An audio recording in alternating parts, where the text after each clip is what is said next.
Walz. This is impacting the entire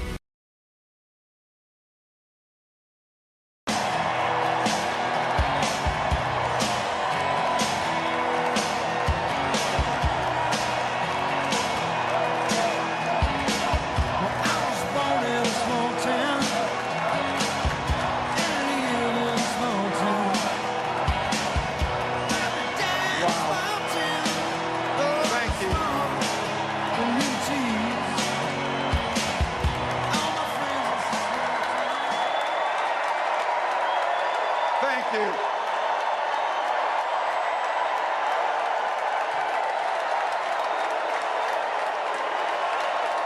Thank you.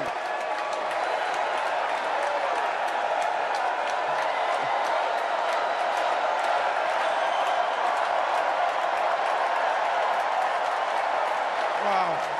Well, thank you. Thank you, first of all, to Vice President Harris.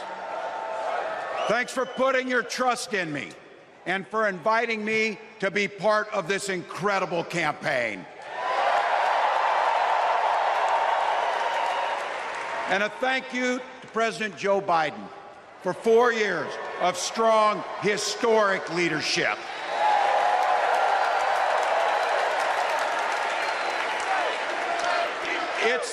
It's the honor of my life to accept your nomination for Vice President of the United States.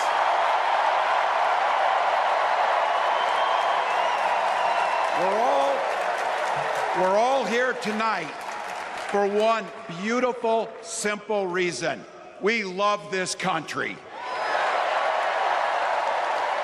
So thank you to all of you here in Chicago and all of you watching at home tonight. Thank you for your passion. Thank you for your determination. And most of all, thank you for bringing the joy to this fight.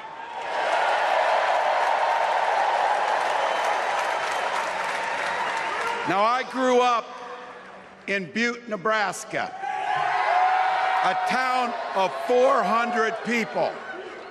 I had 24 kids in my high school class, and none of them went to Yale. But I'll tell you what, growing up in a small town like that, you learn how to take care of each other.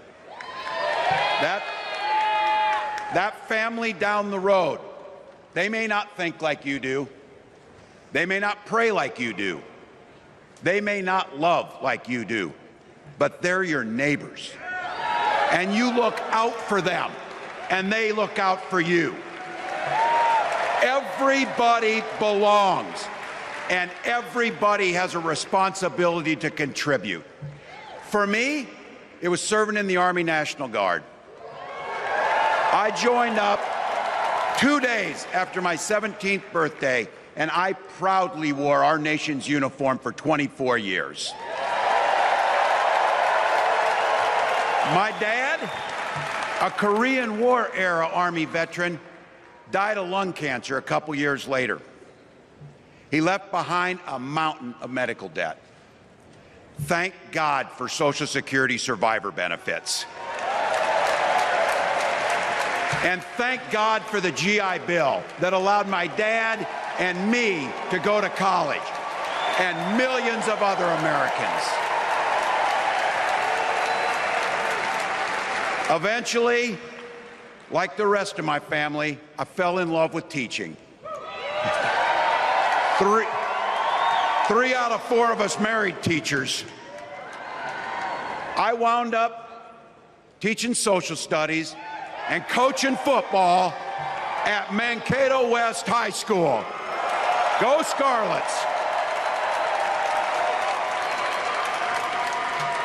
We ran a 44 defense. We played through to the whistle on every single play, and we even won a state championship. Never closed the yearbook, people. But it was those players and my students who inspired me to run for Congress. They saw in me what I had hoped to instill in them, a commitment to the common good, an understanding that we're all in this together, and the belief that a single person can make a real difference for their neighbors. So there I was, a 40-something high school teacher with little kids, zero political experience, and no money, running in a deep red district. But you know what? Never underestimate a public school teacher. Never.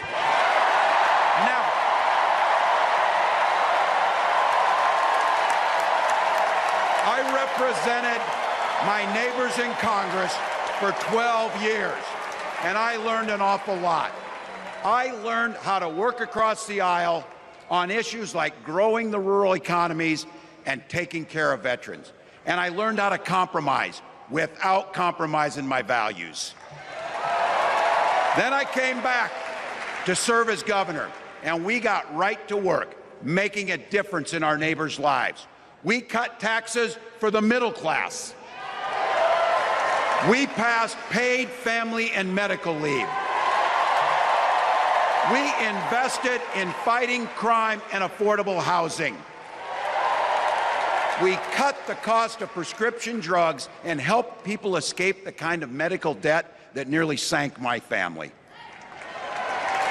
And we made sure that every kid in our state gets breakfast and lunch every day. So while other states were banning books from their schools, we were banishing hunger from ours.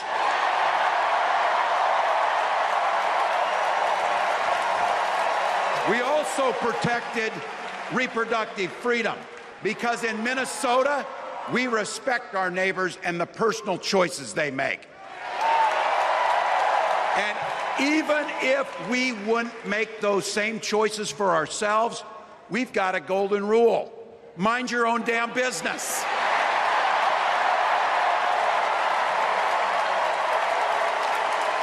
And that includes IVF and fertility treatments. And this is personal for Gwen and I.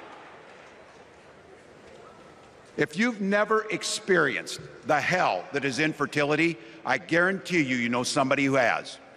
And I can remember praying each night for a phone call, the pit in your stomach when the phone had rang, and the absolute agony when we heard the treatments hadn't worked.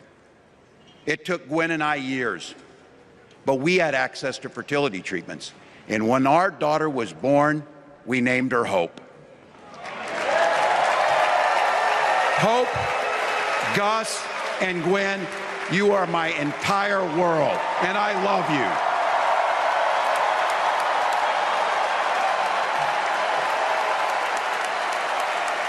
I'm letting you in on how we started a family because this is a big part about what this election is about. Freedom. When Republicans use the word freedom, they mean that the government should be free to invade your doctor's office. Corporations, free to pollute your air and water. And banks, free to take advantage of customers. But when we Democrats talk about freedom, we mean the freedom to make a better life for yourself and the people that you love. Freedom to make your own health care decisions. And yeah, your kid's freedom to go to school without worrying about being shot dead in the hall. Look, I know guns. I'm a veteran. I'm a hunter. And I was a better shot than most Republicans in Congress, and I got the trophies to prove it.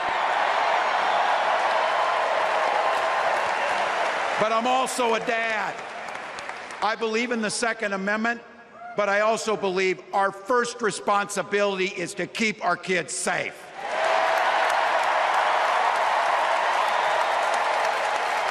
That's what this is all about. The responsibility we have to our kids, to each other, and to the future that we're building together, in which everyone is free to build the kind of life they want. But not everyone has that same sense of responsibility. Some folks just don't understand what it takes to be a good neighbor. Take Donald Trump and J.D. Vance. Their Project 2025 will make things much, much harder for people who are just trying to live their lives. They spent a lot of time pretending they know nothing about this. But look, I coached high school football long enough to know, and trust me on this, when somebody takes the time to draw up a playbook, they're going to use it.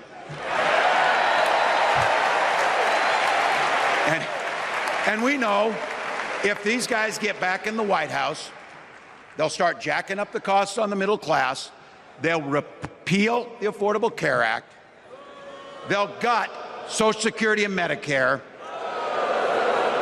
and they will ban abortion across this country with or without Congress. Here's the thing, it's an agenda nobody asked for. It's an agenda that serves nobody except the richest and the most extreme amongst us. And it's an agenda that does nothing for our neighbors in need. Is it weird? Absolutely. Absolutely. But it's also wrong. And it's dangerous. It's not just me saying so. It's Trump's own people. They were with him for 4 years. They're warning us that the next 4 years will be much, much worse. You know, when I was teaching every year, we'd elect a student body president. And you know what? Those teenagers could teach Donald Trump a hell of a lot about what a leader is. Leaders don't spend all day insulting people and blaming others. Leaders do the work. So I don't know about you, I'm ready to turn the page on these guys. So go ahead, say it with me. We're not going back.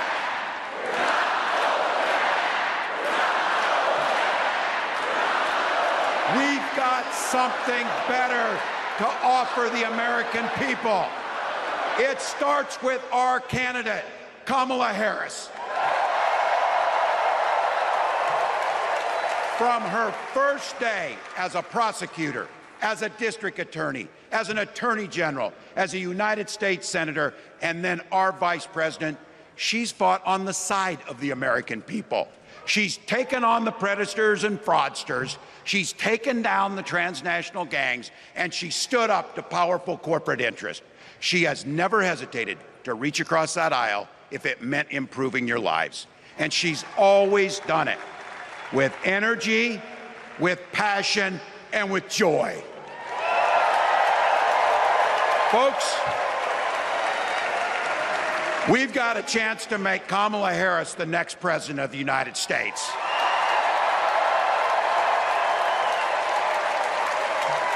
But I think we owe it to the American people to tell them exactly what she'd do as president before we ask them for their votes.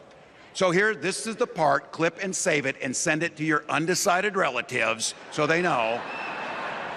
If you're a middle-class family or a family trying to get into the middle class, Kamala Harris is going to cut your taxes. If you're getting squeezed by prescription drug prices, Kamala Harris is going to take on Big Pharma. If you're hoping to buy a home, Kamala Harris is going to help make it more affordable. And no matter who you are, Kamala Harris is going to stand up and fight for your freedom to live the life that you want to lead.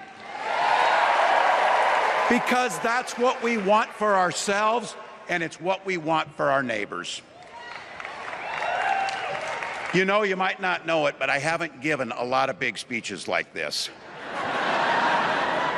But I have given a lot of pep talks. So let me finish with this, team. It's the fourth quarter. We're down a field goal, but we're on offense and we've got the ball. We're driving down the field. And boy, do we have the right team. Kamala Harris is tough. Kamala Harris is experienced, and Kamala Harris is ready. Our job our job for everyone watching is to get in the trenches and do the blocking and tackling. 1 inch at a time, 1 yard at a time, 1 phone call at a time, 1 door knock at a time, 1 $5 donation at a time. Look, we got 76 days.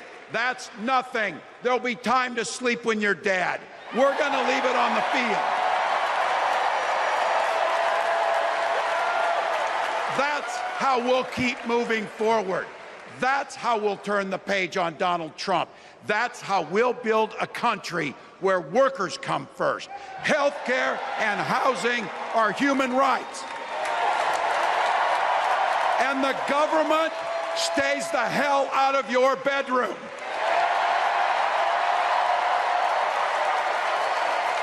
That's how we make America a place where no child is left hungry, where no community is left behind, where nobody gets told they don't belong.